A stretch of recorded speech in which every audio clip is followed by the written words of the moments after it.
IVM. Hi everybody, just wanted to ask everyone for a quick favor. We're running a brand survey right now and would really appreciate it if you could let us know what you think about the advertising on IVM. Go to ivmpodcast.com/survey and do let us know.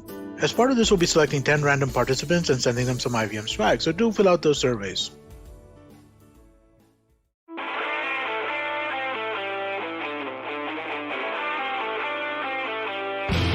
Alright, hello and welcome to Football Twaddle. My name is Saru and we are going to be talking to one friend of mine who has been on the podcast. Azeem, what's up, man? Hi, Saru Bhaiya. It's been a long time. Yes, it has. And there is one very specific reason, Azeem. Let's just start with the basic question. Are Chelsea the best team in the Premier League right now? I believe so. I think Chelsea is the best team in the Premier League right now. Okay, that's it, everyone, for the podcast. Tata, goodbye. You wanted an answer in one sentence. I think that's the answer in a sentence. But yes, I do believe. So why are they the best squad? I think Chelsea don't have any apparent weaknesses at the moment. Every other top squad at least has one single one of them, and we were able to address most of them in the transfer window we just had a good transfer window, got in the right players, and at the moment I think we are a more complete squad in terms of depth, in terms of quality at each position, to compete on all fronts and to come out on the victorious side as well. So I feel that yes, Chelsea are more complete than the other squads. United have a little bit of a defensive midfield issue, City have a striker issue, Liverpool have a little bit of a depth issue. If you have to compare the best starting 11s of Liverpool, Chelsea, United, and City, which team? How would you rank them? The best starting 11. That's a tough one. It's on paper, or do I account for Pogba as somebody who cannot play defensive midfield? But Pogba is not a defensive midfielder, so. Yeah, but then he's put in a pivot position. But yes, okay, fine. If I have to rate the squads, I feel Manchester City with the best squad, with the best starting 11. I'm talking about best starting 11. Best starting 11. Okay, so I start from the best starting 11 in the Premier League or amongst the top squad? I could not get the question. What City's strongest starting 11? Right? Okay. You don't talk about all the Lalu-Palu substitutes and all. Okay. Don't talk about the squad. The team which is considered the strongest starting 11. Mm-hmm. So should be the strongest team. Out of City, Chelsea, Liverpool and United, which team has the strongest starting 11? I think it is Manchester City. Manchester City have the strongest starting 11. What? Who is the striker? Even if they don't have a striker, they were able to score over 100 goals last season without a striker. So they had only one shot on target against Southampton on the weekend. Last season, if everybody remembers, City had a slow start and then they went on a 19-match unbeaten run.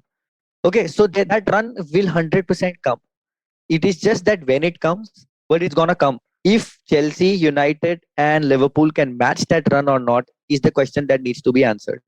Because City are going to be up there. They are the team to beat. And as far as the starting 11 concerned, I think they are the best, but I hope they probably have a little bit of an issue with the striker part. Like you just said, they only had one shot in the box. Probably they are missing that one link over there, and I think that can be an Achilles heel for them. I think Chelsea can send Timo Werner and seal the deal.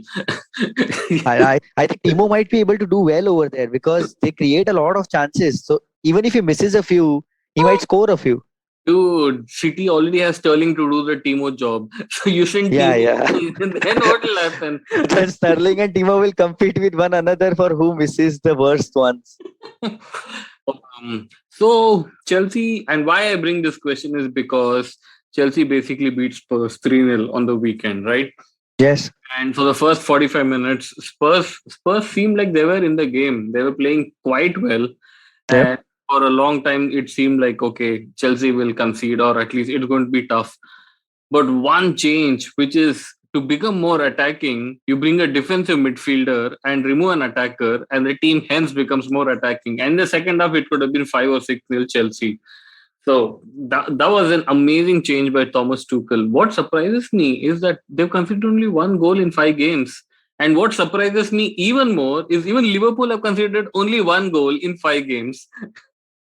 Yes, but Liverpool have conceded. Okay. Both of them have conceded from a set piece also at the same time. We've conceded from a penalty and they've conceded from a corner. So yeah. So Liverpool are going to keep up the pace along with the leaders. I have no doubts about it. The only thing that can probably stop Liverpool is one more injury in midfield. If Henderson's not 100% or if Fabinho goes missing, they already have a little bit of a niggle for Thiago Alcantara. So that is gonna be that we'll have to see that. I think it's tonight because probably they have their Carabao Cup against Norwich tonight. I guess No, uh, yesterday it was. they played. No, Baba, they're gonna play today. They're gonna play a 16-year-old striker also. No, Really? I yeah, that's all. they The Carabao Cup they already beat Norwich 3-0. they beat Norwich 3-0. Okay, but Yes. I just followed the news that they were gonna start a very Minamino young scored side. 2 goals and Origi scored a goal. Oh, okay, so they won 3-0. So basically, yeah. Uh, So that was I was supposed to probably have a look at that particular game as to who can probably slot into midfield if there's one more injury Some at guy Liverpool. called C. Jones. Is that Curtis Jones? Yes, Curtis Jones. Yes, So why can't he play in the midfield? He seems of course he can. It was just that Harvey Elliott started over him because he had been more impressive in the build up to the season and in the preseason. So hmm. Harvey Elliott was over him, but now with Harvey Elliott gone, Curtis Jones slots in if there's no Thiago Alcantara. So Man, yeah, are you not impressed with Thiago Alcantara and Fabinho's yes. partnership this season? Yes, I am. Thiago Alcantara last season looked a little out of bounds because I think it took him a little while to adapt to the pace of the Premier League because Bundesliga is played at a different pace. Even Werner realized it pretty quickly after coming to the Premier League, and he's still not at terms or at abreast with that speed right now. Who, But yes, Werner? Werner is still not there as far as his Werner is abreast with speed. He is not abreast with the ability with the to. speed of the Premier League. See, you don't have a lot of time to react in the Premier League. Okay, you need No. to I think Werner is abreast with speed of Premier League and everything. He's not abreast to the speed of running with a ball. yeah, but okay. But I was talking about Thiago Alcantara. So Alcantara is releasing the ball quicker. He is more creative right now. They needed that creative spark from midfield. They lost a very good player in Gini Wijnaldum over there, so those were big boots to fill in the first place. But Naby Keita and Alcantara together probably might be able to just see it through. Okay, so let's talk about another game which happened on the weekend. Mm-hmm. There is this ex Manchester United manager who thought it is like, a great move to substitute and bring in a player to take a penalty in the 93rd minute. And then after that, this whole thing starts. David Moyes is like, nahi, galti meri hai. I take full responsibility. Mark Noble is like, no, it is my responsibility. I'm like, why are you both crying post match? Why can't you take a stupid point? Nobody is going to sympathize with that kind of nonsense. I honestly believe. Yeah, when David Moyes was asked about this in a press conference, David Moyes said that I did not know. I went by the record, and the record said that Noble has never missed a penalty. I From think he scored taken 2017, no? 13. He's taken 13, scored 13. So he's never missed a penalty. So he's like, I just went with the record. But David Moyes is an idiot if he believes that Noble has never taken a penalty like this one. Okay, that he's just come on and taken a penalty. I don't think he's ever done that. You're on the pitch. You already have Declan Rice on the pitch. Declan Rice has taken a penalty before. Probably he's missed one before as well, if I'm not wrong. But he's a decent penalty taker. He strikes it with power. See, but Let him it's take like, it. if Declan Rice misses it, then Manchester United will be happy to pay 100 million to West Ham next year to buy Declan Rice because they're Yeah. like, yes, this guy got us to win this match. So, Yes. ye hamara hi ladka hai. So, ये it's a हमारा ही win लड़का है. situation for West Ham. Yeah, so I think the win-win situation for West Ham. Even if Declan Rice would have taken it, he would have still been in a win-win situation. No, they would have gotten 100 million for Declan Rice. That's what I'm saying. It's a win-win. If he had scored, West Ham gets a point. If he misses, Manchester United will be convinced to pay 100 million. So, there's like, Declan Rice is probably the missing piece in the United jigsaw. dude, that jigsaw has like gone so overboard. We are in the some fourth variation. But man, your guy Cristiano Ronaldo, like, can he try not crying without falling on the floor for once? I, I probably feel that one of them was a penalty. If not, all of them were not. I'll I tell think you two. why you feel like that. Because if you see someone dive 20 times, you'll be like, "Abey, ek to sahi hi hoga." Yeah, that can be. Yeah. Okay. But it's like Salah shooting. Salah keeps on shooting. Okay, तो at one point of time we'll feel like एक तो चला ही जाएगा शायद. चलो कोई बात नहीं. And मारते रहे भाई तो. हाँ, तो हो गया जाता है ना. Salah up till now has had 63 shots in the league this season. In 5 games, he's had 63 shots. That's just absurd. I am not joking. You can Google this up. 12 shots a game. Yes. Salah has shot 63 times in 5 game weeks. And he's only scored how many? 4 goals? I think 7. Yeah, he scored 4 goals. I don't know, one's a penalty, okay. Dude, that is crazy. Who is having 63 shots? Yes, Salah, apparently. Oh man. All right, let's see. There's one team I want to talk about, Azeem, which is like, I thought Everton would do well this season and they were doing all right. And then I, along with Yash, saw this Everton Aston Villa game. And I told Yash while watching the game, like, this year Everton may do well. From that moment on, they started losing the match. Was that the moment Leon Bailey came on? Just yeah. So those 25 minutes were really bad. Okay, like Bailey took them to the dryers, literally cleaner. Oh my! Everton were all over the place. They couldn't handle him only. और फिर इंजर होके वापस भी चला गया वो. So I told Yash while watching the game with him, I'm like, man, this Everton are playing so well. Maybe they will, do well. And then Leon Bailey came on that minute. He came on and then there was destruction. Am I to blame for this?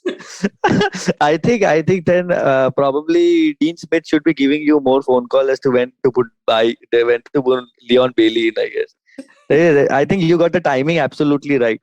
अभी डाल अब आएगा. Abey, the timing, you want to talk about spooky timings. So we were watching the Euro finals, no? And England were leading 1-0. And it was like, first half boring it was. I'm like, Baru. I was talking to Baru. And I'm like, Baru, yeah, what is this crap match? Like, why is Italy not scoring? He said, Arey, don't take tension. 67th minute mein na goal hoga. Tum dekh lena. 67th. That precise. And we're like, okay. And suddenly a goal is scored and we are celebrating and everything. And then it shows England won, Italy won. Italy, 67 minutes. That's some voodoo. That's some really voodoo shit done by Varuvia over there. And if you want proof that this actually happened, ask our dear friend Manav Madan. He was there and he was spooked as hell. He's like, what the hell? Oh, Manav would be calling Baru Bhaiya. Okay, you have any pro tips on when the goal is gonna come for the United game? He definitely might be giving a call. Who? Oh yeah, no. Nahin. This has to work when you're in a certain state and like Yeah. In the state Baru Bhaiya is in. Yes. All right. Let's take a break on Football Twaddle. After the break, you should tell me who has been your player of the week. And then you should choose a game to watch over the weekend, like the must watch game. I think there's some 2 good games, but all right. So stay tuned to Football Twaddle.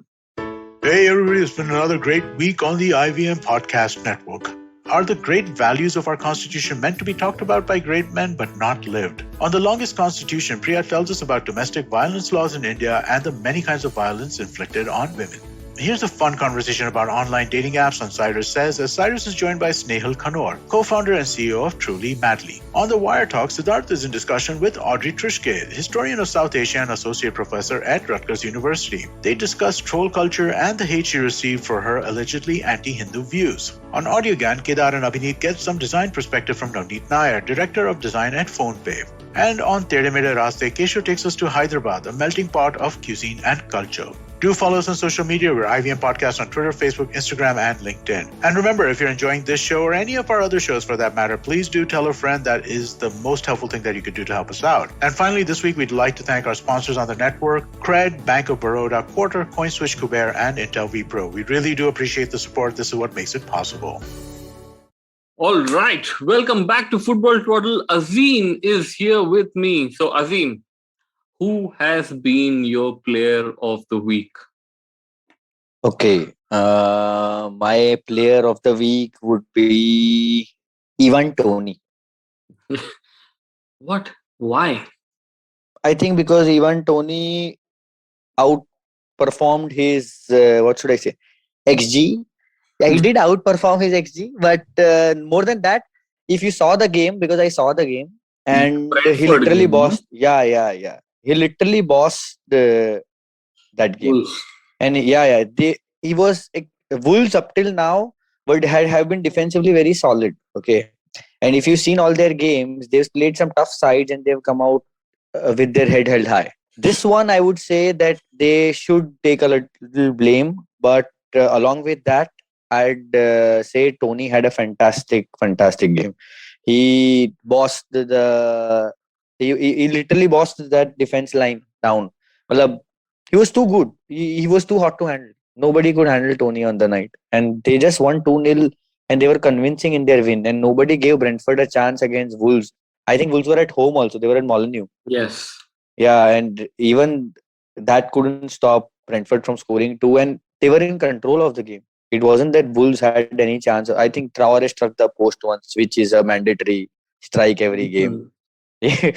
He will strike the woodwork every game, but he will not score because he just hates people who have gotten him in his FPL squad. Yeah, but Adama is amazing. But anyway, so Yeah, Adam Ivan Azamil. Toney, that's your. I'm so torn on who my player of the week should be. Why don't you choose for me Ismaila Sarr Uh, of Watford mhm, or hmm. Leon Bailey for just proving me to be such a genius? That's a difficult choice. Both of them are fantastic picks, but I think let's go with Bailey because he had that impact in only 20 minutes. Okay, like 20-25 minutes, he came on like literally was the star of the show, and then he just faded away. He's like, okay, done. मेरा काम हो गया, मैं जा रहा Let's actually see. Let me actually Google and see what are people talking about Leon Bailey. He's Leon Bailey has had the second highest number of dribbles completed in the Bundesliga last season after Jadon Sancho. Abhi, all that I know. I'm talking about like on the weekend. Okay, Okay, on so the there is this news article yeah. from a website called Birmingham Mail. The headline: Leon Bailey destroys Everton in just 20 minutes of action. Yes, that's true. That's exactly what happened. Dude, that was actually that was more than enough to. I felt sorry for Everton at some point. Yeah, even I did because they had some. They're missing Richarlison and Dominic Calvert. Yeah, I didn't understand that. I mean, yes, so I'm going to choose Leon Bailey as my player of the week. But why were they missing Richarlison and Dominic Calvert-Lewin? I don't really watch that much Premier League now. Dominic Calvert-Lewin had a toe injury and then he suffered a muscle injury, and apparently his toe has a fracture as well. So he's gonna be out for a bit, at least 3 weeks. So he's gonna be out. भगवान ने 10 to दिए एक इंजर हुआ तो बाकी No, I think it's the toe what that is do injured. what do you mean the So fat toe? yeah, the fat toe, the thumb toe, or whatever you want to call it. What is that called? Thumb toe, I guess thumb toe is right. Thumb toe? I think it's the biggest finger on the feet, right? So probably thumb toe would be the one. I don't know. I have never figured this one out. Biggest what is the biggest called? Oh, it's the great toe or hallux. Acha, great toe. So I think let's stick with great toe. Yeah. So I think his great toe is fractured. So that's why he's out. And I think even Richarlison is carrying a little bit of an injury, I guess. He looks like a toe. He's always grumpy. Richarlison's always, even if he'll score, he'll be grumpy about the entire Yeah, goal and will like come. he gate crashed into Neymar's like viewing party on Instagram or something. He became a star, he got new followers. He was grumpy even then. Yeah, Richarlison has some serious anger issues. So you think that is why Everton didn't play well? Yeah. They're lacking a focal point in Dominic Calvert-Lewin. Dominic Calvert-Lewin does more than just score goals. He brings the ball down very well, gets everybody involved in the play, Hmm. and that helps Everton build from behind, and that transition is better. Without him, there is nobody to hold the ball up, and they're just facing a problem getting the ball out of their own midfield. Okay, but they started the season decently, no? They're not too Yeah. They did start the reset, but then they had five DCL games, available for three those. wins. No, yeah. 5 games, So 3 wins. in Yeah. all those in all those 3 games, I think Dominic Calvert-Lewin has 3 goals. One from open play, there was a beautiful header, and I think 2 penalties. Okay. All right. Let's come to the games of the weekend. So the weekend starts with Chelsea versus Manchester City. Yeah. And one of the last games of the weekend is the North London Derby, Yes. where everyone's going to cry. Like, Nah. I'm gonna have a real fun time watching the North London Derby. all It's right. gonna So, be what is your game? What is the if like I know you're going to choose one of the two. So if you have to choose like one game to Mhm. watch, what would it be among these two? that's a very that's a very easy answer. You already know the answer, right? So for me, of course, I don't have your kind of agendas. So it will definitely be the Chelsea Man City game. But you know, I'm a football fanatic in those kind. I'm gonna watch every game, anyways. So Yeah, there's no I don't choice. think. I Yeah. mean, look, if left up to me, I would watch the North London Derby. Chelsea City is going to be like so boring. Chelsea City is gonna be. See, I probably feel from a neutral perspective, it might be a little boring because there might Both of not them are be. wearing blue. Like, what the who is passing to who? No, I think we'll be in our home kit and they'll be in that away kit of theirs, that the black one, I guess, or they Oh, might be in their third kit. whatever, man. I don't know. Arsenal versus like Spurs seem like something's going What do you? to happen What's your prediction for the North London Derby? for the North London Derby. Spurs going to win 4-1. Spurs 4-1, 4 goals. Who's gonna score 4 goals for them? Not being able to score one. Harry Kane has been abused so much in the last 3 days. He will score a hat trick. I so knew this answer was gonna come. Harry Kane has been, yeah, but Harry Kane has gotten a lot of hate because of the way he's been playing. He's just wandering on the ground, okay, like a ghost, okay, like a zombie. He doesn't want to play. Why has the manager put me in? I don't want to play in the first place. Exactly. So he's going to score 2 goals for that. The third goal he's going to score is because supposedly Patrick Vieira said, "I've never lost against Spurs." Like, so Harry Kane उसका भी गुस्सा निकालेगा. Oh, like to prove to his own fans. With no goal for Steven Bergwijn. He's injured. I think, oh, yeah. No, Steven Bergwijn. Lucas Moura. I think Son might chip in with one, right? So supposedly for that game, Son and not Son, this guy Lucas Moura and Bergwijn are what do you call injury possibility Concerns. Yeah, concern. injury concerns. Yes. Yeah, but the one goal which Spurs are going to concede is going to be because of a stray pass by Dalla Ali. Or Eric Dyer. Eric Dyer, dude. Dude, you can't blame Dyer for what happened on the weekend. Poor guy was standing. He just hit his foot and goes. As a human being, he's unlucky. Oh, Eric Dyer. Yeah, I think as a human being, he's unlucky. I will agree with that statement. Yeah, like Oh. so many footballers' families go to the stadium, but only his family got abused. That he had to. Oh. Like, even the black players are like, God, racism is alive, but still this white guy's brother is being abused. Even they might be amazed that okay, this is something new. I think we can only experience this at Spurs. Yeah. This is a Spurs exclusive experience. Only Spurs can dish this out. Not even Spurs exclusive. This is like Eric Dyer exclusive. So Eric Dyer is at Spurs though. I think nobody's buying Eric Dyer. I think he'll just retire at Spurs.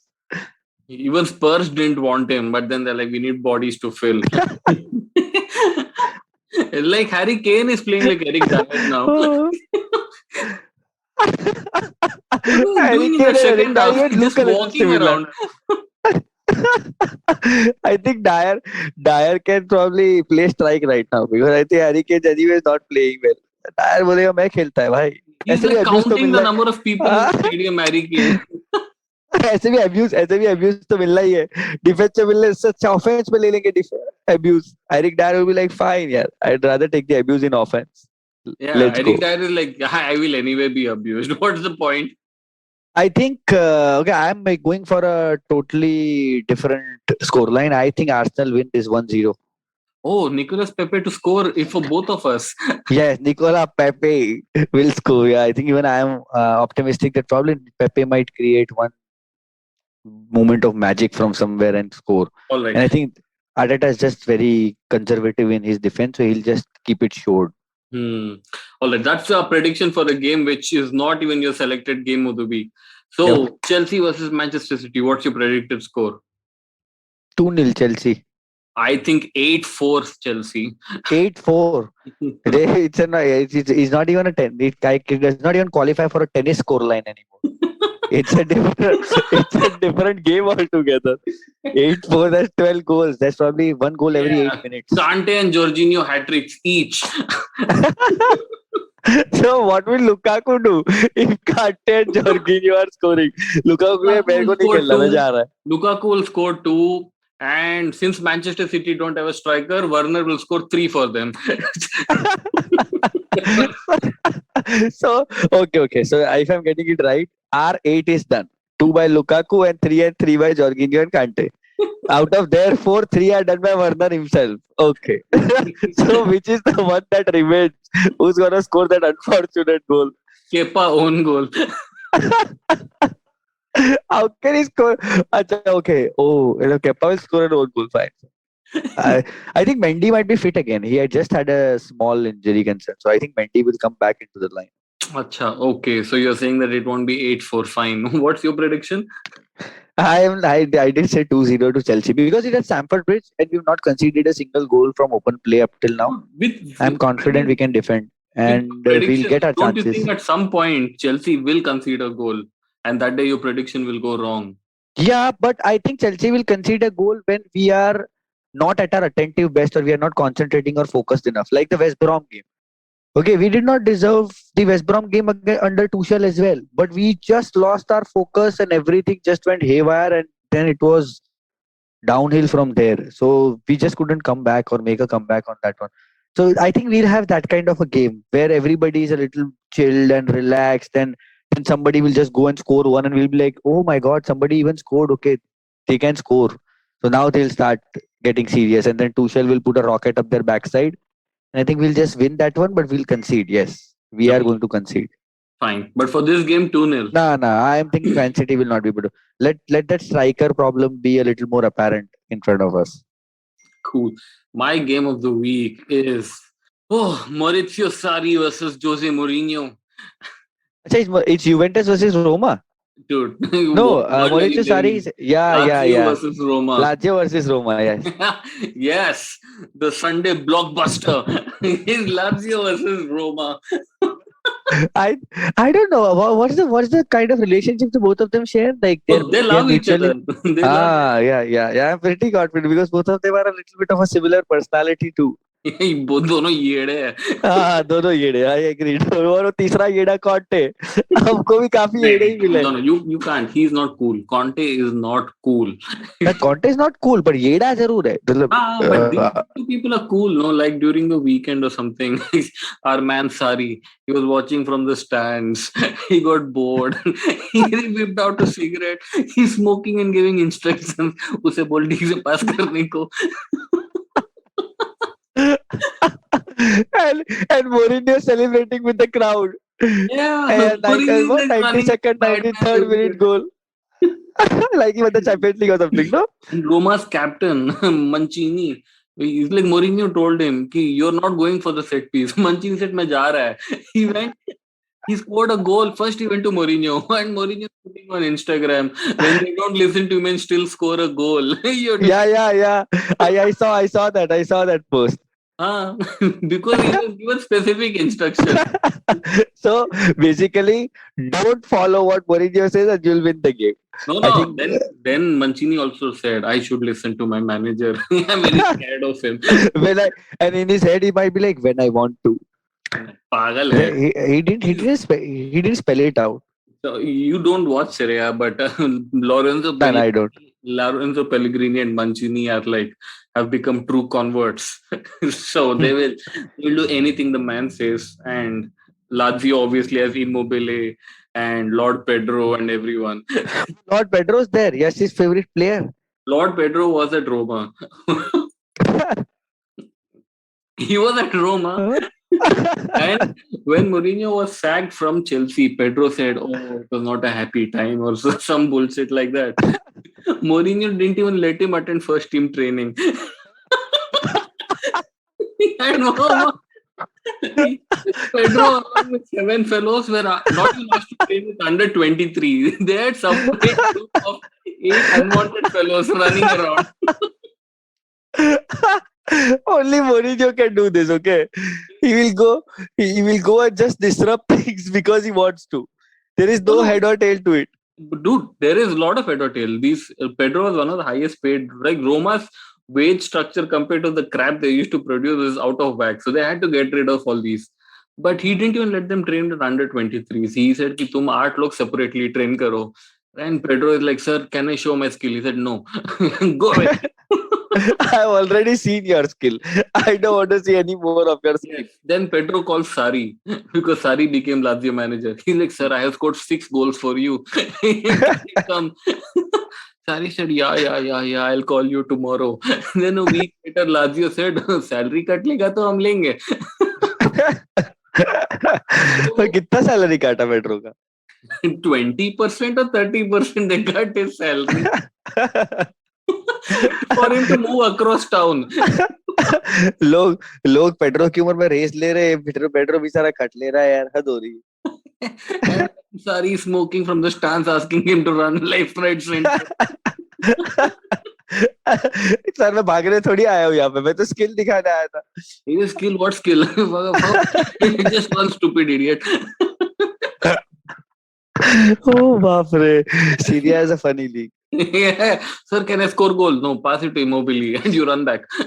Juventus has only had like 2 points from 4 games or something like that, right? They're not having a good time and Allegri has a lot of work to do. We go to Turin, no? This week.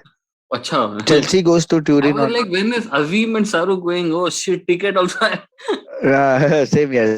No, we will not be able to go to Turin right now. But yeah, Chelsea will go to Turin to play Juventus. Correct. I hope we can just make easy work of it and come home.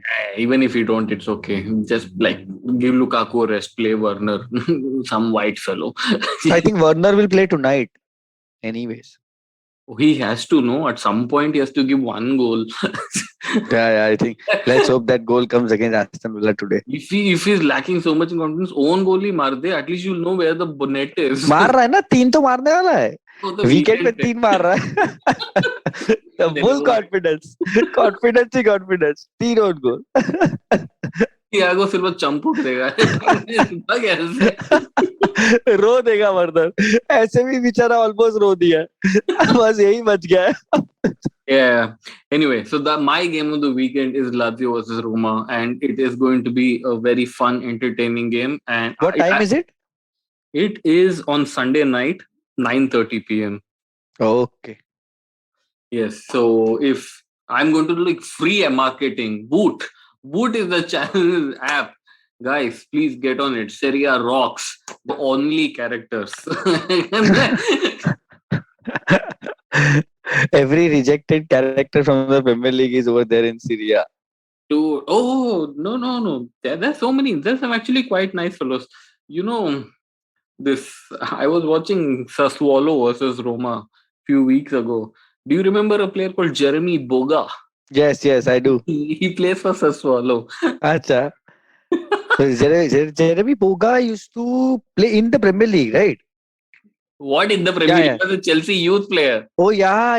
Okay, he plays for them now. Yes. Oh, there's a lot of Chelsea youth which I'd have lost track of. I don't even know where Gail Kakuta is. I just found out that Baker we sold this time. Bate we sold this time. I didn't know where they were before this. Oh, Chelsea youth, if I keep a track, I'll just lose my mind. So it's best that I don't. Yeah, then We'll focus on the ones that make it to the starting 11. Dude. And I was watching one more game over the weekend.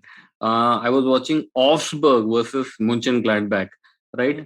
Because I kind of like, I think this year I want to like follow Mönchengladbach a little and stuff like that. So I was just watching it, and suddenly I see this fellow play for Augsburg, Reece Oxford, Reece Oxford, I don't remember. He's West actually. Ham fellow. So yeah, so everybody probably, like I said, okay, the people who can't make it in the Premier League go to the Serie A. No, they don't. I mean, Reece Oxford is in Bundesliga. Yeah, he's actually Okay. playing quite decently. Uh-huh. But yeah, so it is fun. So that's my game of the week, the Madman Derby. So cigarette फेंकेगा that whole सारी Mourinho में cigarette फेंकेगा. dude, that whole city is crazy, right? I will explain some other day on how big, like how mad Roma is. It is like unbelievable trying to manage that club because it just makes every manager mad. So the day Mourinho was announced, no, they like some painter of Roma on a building, he just paints Mourinho on a scooter with Roma scarf and everything. And like 3 weeks after that, they may announce Lazio announce Sari as manager. अगले दिन जाके देखते हैं उस दीवार को blue बना के सारी को स्कूटर पे बिठा रही है. So both those clubs, the rivalry spills over even outside the stadium. Yes, but Lazio is a much smaller club compared to what Roma is. So Yeah, that I could figure because that much history I would know.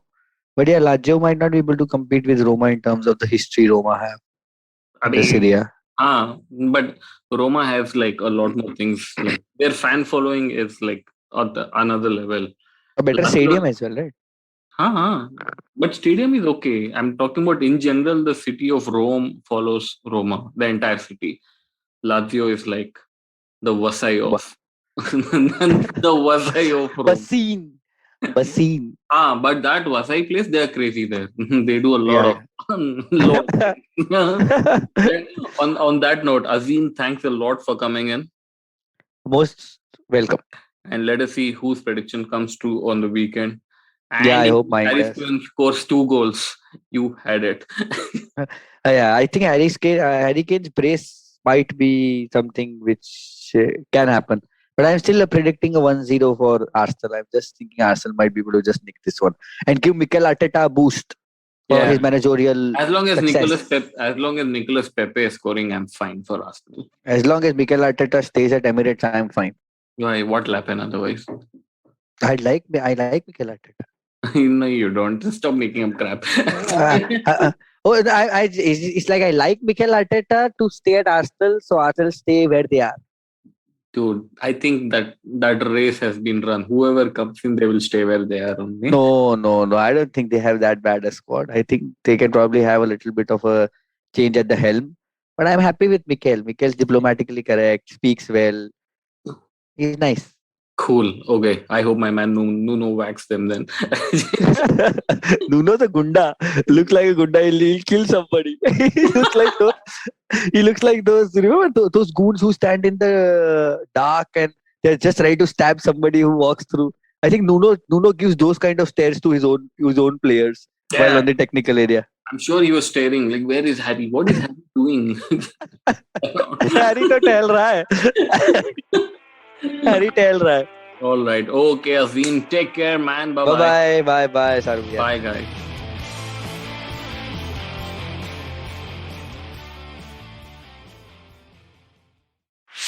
Whether you're an established sports person or a budding one, or simply a sports enthusiast, join us, Tanvi and Shlok. We are 2 passionate pro badminton players talking policy, mindset, and everything sport. So tune in to the Millennial Athlete every Monday. Only on the IVM Podcast Network. Trust us, it's gonna be lit. Are you looking for finance products and services that can enhance your personal finance experience? Are you looking for a space to talk about your financial product or service? And are you looking for a crisp talk show where the conversation is all about money? Well, your search ends here. Hi, my name is Anupam Gupta and I'm host of the Paisa Vaisa podcast, and I invite you for the conversation about your personal finance on each Monday on the IVM Podcast app or the website or on any podcast streaming platforms. See you folks.